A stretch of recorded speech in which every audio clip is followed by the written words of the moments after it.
who can be our models? I think sometimes we think the models have to be older than us. They have to be farther along than us. I don't think that necessarily has to be the case. I think if we find people who are intentionally and authentically striving to know and become more like Jesus, these are the people we can see in their lives. I think we also think that a model, a role model, is somebody that we have spent or are spending years and years and years with. Yes, absolutely. Those are good people. That discipleship over time is good.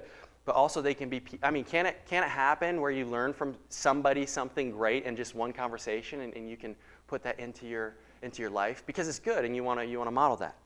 So let me say this. Models don't have to be older than us. They don't have to have been a Christian longer than us. Heck, I don't even think they have to be alive. Any of you ever been edified by a Christian biography? You're reading and you see a person, even though they've passed away, that is intentionally and authentically striving to know and become more like Jesus.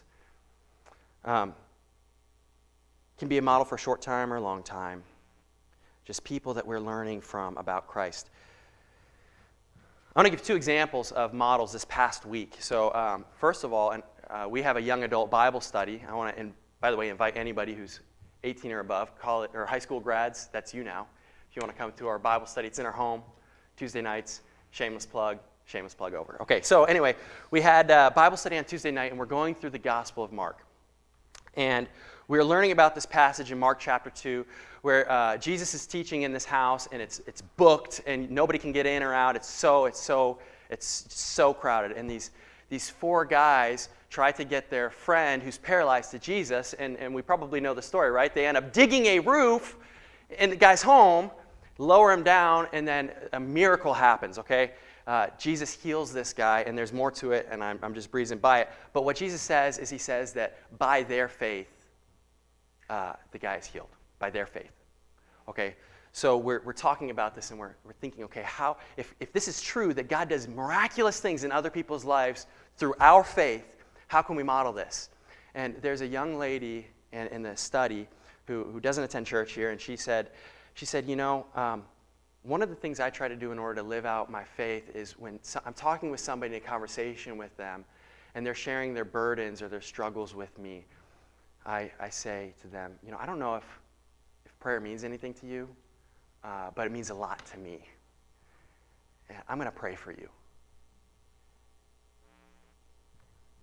Intentionally trying to know and become more like Jesus. And I was like, that's awesome. That's awesome. So I had an opportunity the other night where someone was sharing the same thing with me. I'm not the same thing, but sharing their struggles and their burdens. And looking to that young lady in our Bible study as a model for Christ-likeness, I saw that and tried to practice that. And I told the person I was in a conversation with, hey, can I pray for you? Can I pray for you? It's a small thing, but it was, seeing her was a model. Her sharing that's why I love the community of the Bible study. It's like we're learning from each other, we're growing from each other, and practicing these things. So someone who is intentionally and authentically striving to know and become more like Jesus. Second model, real fast. Any of you like reading biographies? Great. 3, 4. I enjoy reading Christian biographies, missionary biographies. I'm listening to one, another shameless plug, free audiobooks to the library, man. Awesome. Okay, so I'm listening to this one called Hudson Taylor's Spiritual Secret. And if you know Hudson Taylor, he's the first missionary from the States to inland China in the late 19th century. And I'm reading him, and what a man of faith he and his wife. My goodness, I'm reading, they've been in inland China for years and years and years and years and years, and they've built the ministry, and they've got 100 people, missionaries, who don't ask for any financial, they don't make any financial asks. They trust God 100% with their finances. And they go, and he has to return home to the States, and there's this scene where they're praying and they're seeking God's wisdom, and they have this vision to grow their ministry from 100 missionaries to 170 missionaries in the next 3 years. 100 missionaries to 100, they're asking 70 more people to go and to give up their lives in order to seek the lost and to love the lost and to teach them about Jesus. His heart is like, there's millions dying every day in China, and they need to know Jesus. And I'm inspired by this. I'm inspired by their big prayers. And you know, one of the missionaries during that gathering says, if only we could join together 3 years from now and celebrate what God is going to do. And Hudson says, yeah, we're going to be all over the place, but we can gather tomorrow and celebrate what we know God's going to do in 3 years. And they do, and they worship, and they celebrate the next day. And you know what happens? In under 3 years, they have 70 more missionaries. I'm inspired by the big prayers, the huge prayers of some of these people. I'm inspired by this to pray for our church differently. I want to see this church grow.